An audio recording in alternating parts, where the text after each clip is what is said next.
Okay. So everyone's had a read of this, yeah?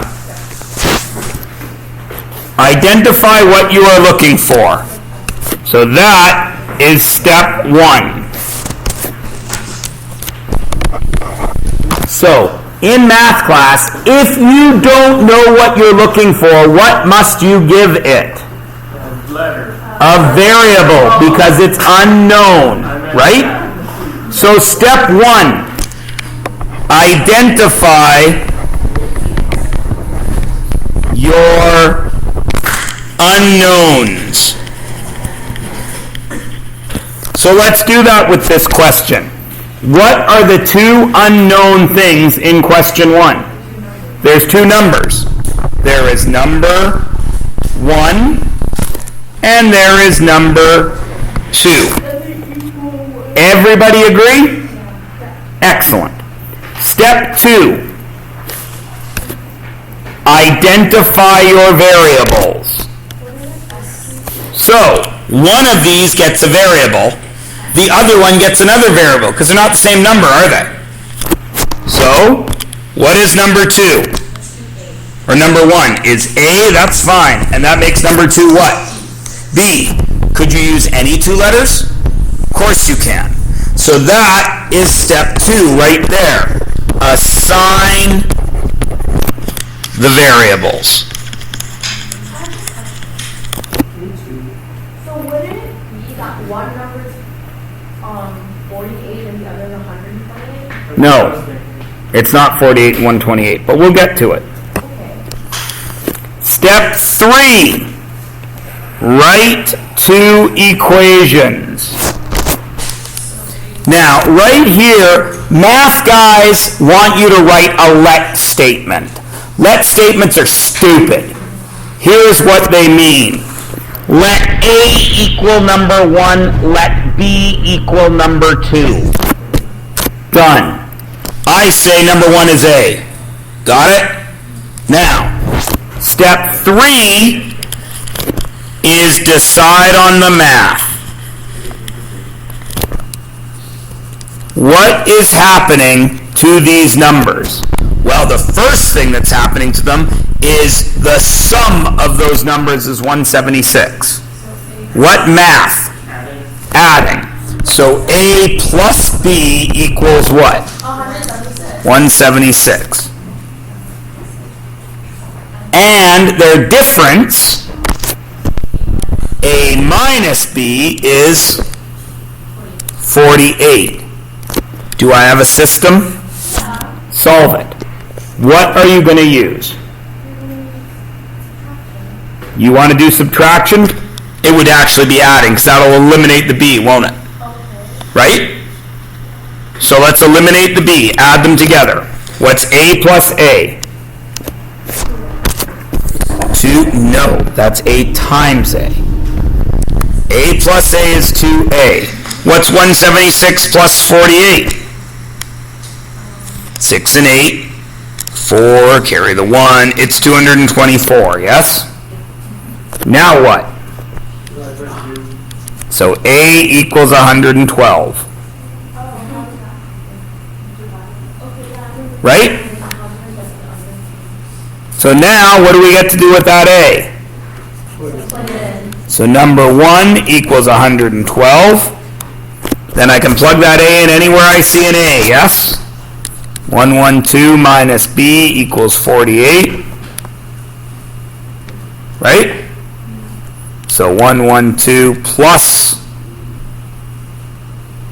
112 minus 48 equals B, because we want the B by itself. And the answer is not negative 64. B equals 64.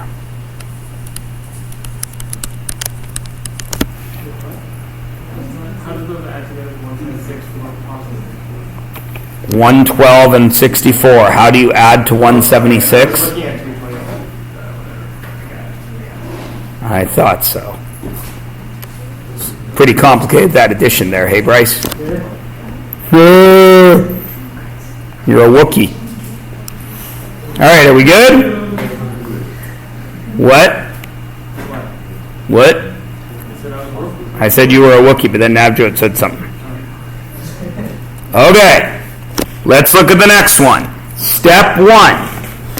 What are your unknowns? What are you trying to find out? Right. I need how much is a chocolate bar? How much is a pop? So those are the unknowns. Now I need variables. What variables would you like to use? Who chooses? Right. So what variables do you want? Well, how about a C and a P? Is that our let statement? Let C equal chocolate, let P equal pop. Yeah? Hey, you two. Get out paper or get out of class. Okay? No. Then write. Because you just flipped that paper around and I noticed it was blank. Okay.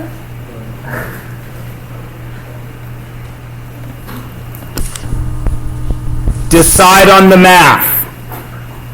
4 chocolate bars. What math is that?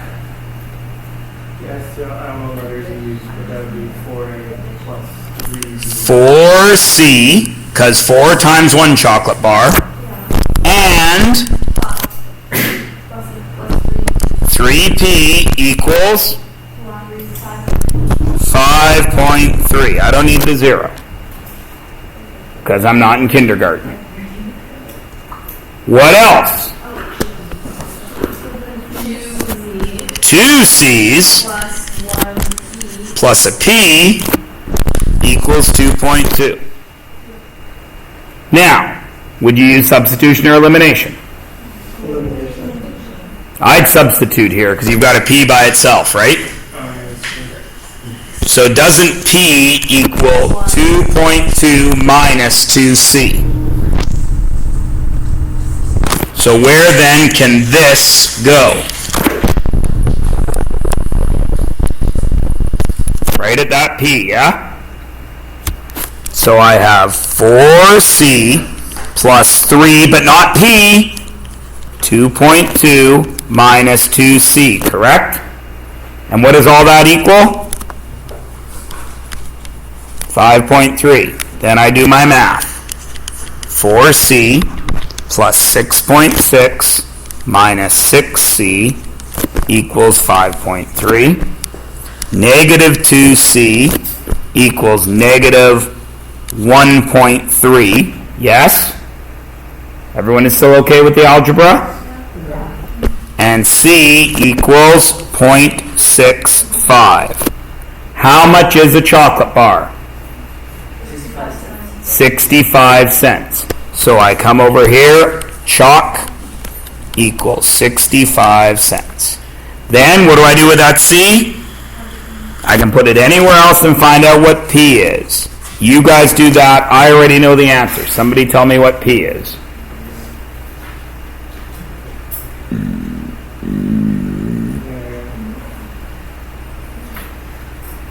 You got lots of spots you can put that C in.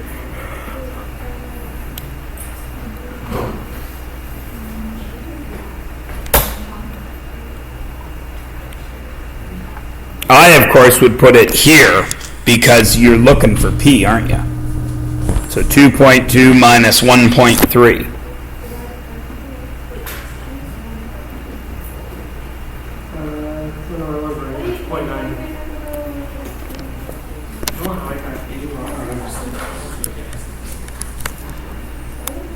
You can tell how old this question was. When was the last time you got a pop and a chocolate bar for 65 cents and 90 cents? I'll think I've ever done that. I got it for $1. Most people don't want freaking checks. I swear I couldn't read it though, actually. I know, I watched you working on it. Relax. Don't get so defensive. You're getting all angry. You're all up in my grill. You know who wasn't up in my grill at lunchtime, who was supposed to be? I want my period. I want. You can sit up. No, but like honestly. You know, I have a wife and a daughter, so that doesn't actually bother me. Okay. All right. 9, but it's coming down the pipe for her, so to speak, or down the fallopian tubes, depending on how you look at it. Thought my daughter was water? No. Okay. Number 3. I'm not going to say a word except to say follow the steps. And the first step is decide on your unknowns. What are the 2 things that you don't know in number 3? I will await. Yes, that is one of the unknown. There is a startup fee. And there's a month fee. So, I know my unknowns. What's step 2? Give them variables. Don't pick normal ones. No, don't. Because you can do that. But then you guys get in that habit of, then you say to me, Mr. Myers, I can't do this question because it's got different letters. Yeah, you kind of do. But, no. How about G? How about G? I realized that was very similar to 0. All right, great. G and O is fine. That's fine. I don't like using O because then people say it's 0, but whatever. So now, after 1 month,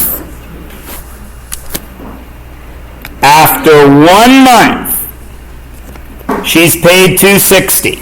So how many startup fees has she paid? 1. And how many monthly fees has she paid? 1.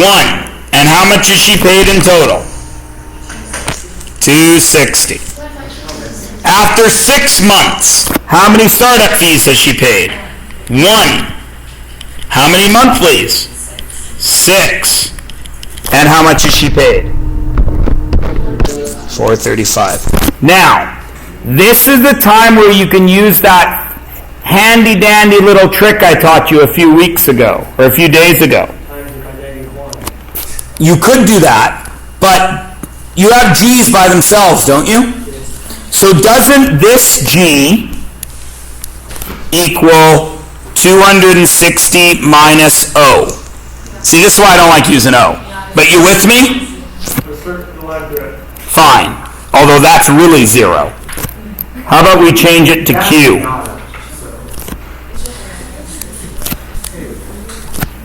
Right? Is everybody happy with G being that? And what is this G? 435 minus 6 Q's, isn't it? Well, if G equals that and G equals that, what do we know about these 2? Q. What do we know about these 2? If this is G and this is G, then what do you know about them? They're the same. So doesn't that mean that 260 minus Q has to equal 435 minus 6Q? And then you could solve, couldn't you? 6, get the Q's on one side, 5Q equals the numbers on the other side, 175, and Q is 35. So how much did she pay for a month? 35. Once you know the monthly fee, you can go right up here, 260 minus 35. I'll pretend I have a class of grade 10s that can subtract. 260 minus 35. 225. So her startup was 225 and her monthly fee was 35. Is everybody good? It's always the same thing. Now we get to an actual difficult question. Because this question makes you think it is harder than it is.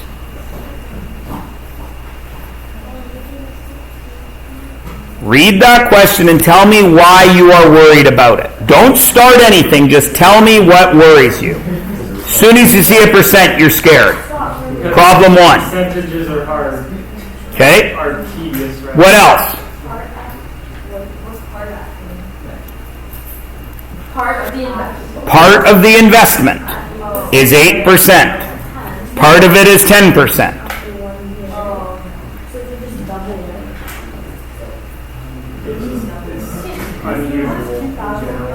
All right. So now that we've read it and now that we're all, some of us, thoroughly confused, let's see if we can figure it out using what we know. Step one was decide what we didn't know. What's the thing that we didn't know? How much he invested at each rate. So how many investments did he make? Wouldn't it be 181? 2. He made one of them at 8%, one of them at 10%. So I have 2 unknowns, don't I? Hey, wait a minute. I know what to do with 2 unknowns, right? Okay. So I know he made investment 1 and investment 2, yeah? That's what's unknown. Now I got to give him variables. Can I give him the same variable? No. So I'm going to go ahead and I'm going to go back to using good old-fashioned X and Y. Are we okay? Now what do I know now? What math happened?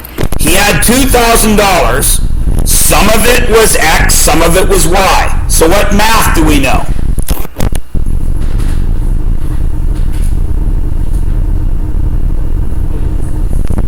X plus Y is what?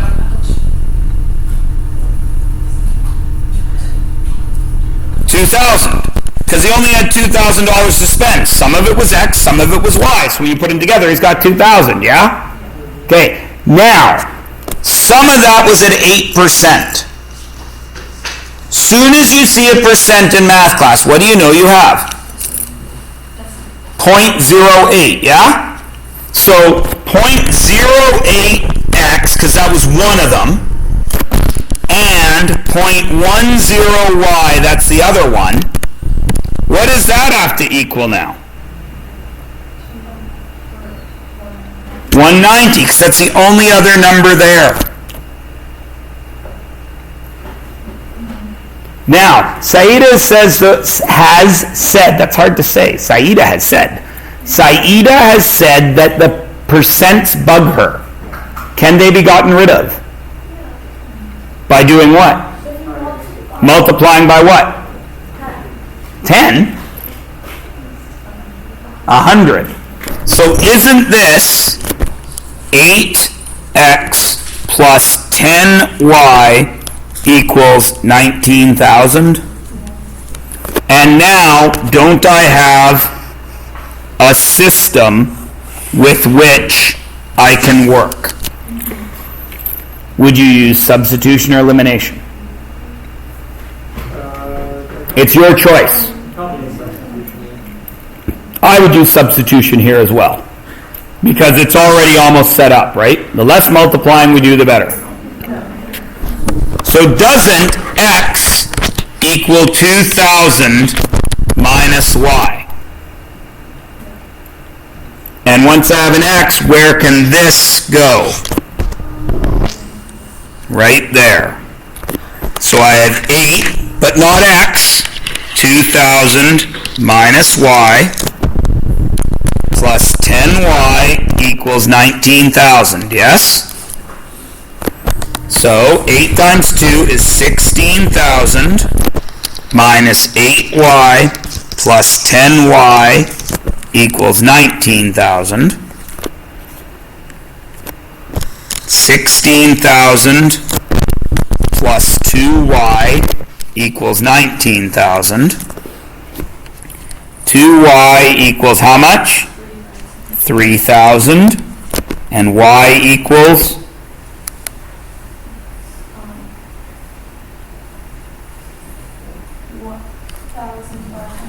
1,500. Now I said y was investment 2. I said y was the 10%er, yes? So, at 10%, how much did he invest? 1,000, no, just 1,500. Because that's what y is. And at 8%, how much did he invest? 500, because he only had 2,000 to invest in total. Now that question confuses you guys because you get all up in arms about percents and in interest and oh my god, what am I gonna, interest? We never talked about interest, man! All he had was $2,000. Yes.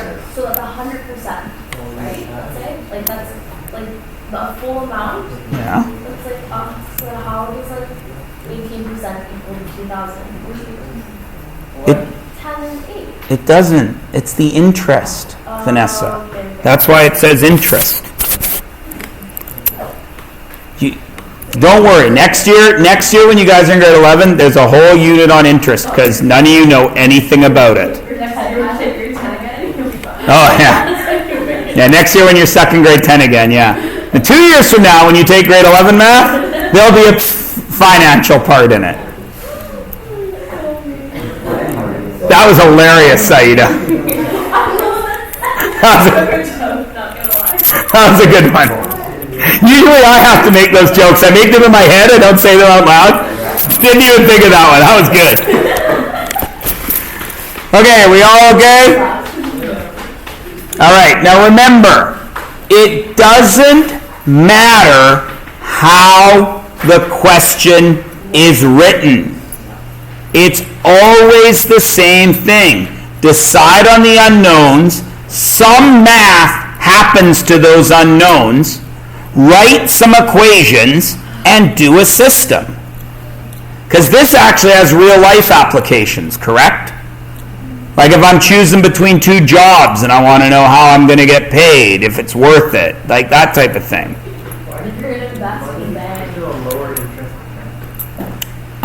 Because it might be a safer, or it might be a safer bet.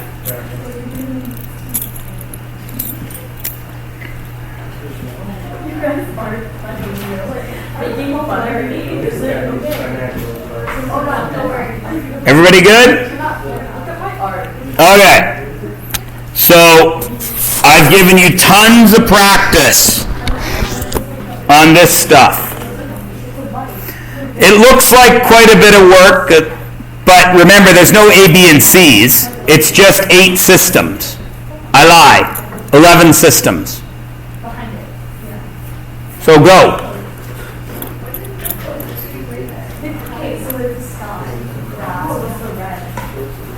Sunset. Yeah. Durr.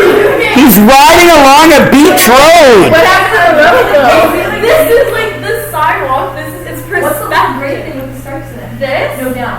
This? Down a little bit. This? That. A sidewalk. Like the pavement. You already have a sidewalk. Yeah. I thought that was the tire. No, what? It could be the tire. It could be the tire. But what happened to the road? It's right there. Do bikes ride on the road? No, the path, the light. What if the bike is good? What if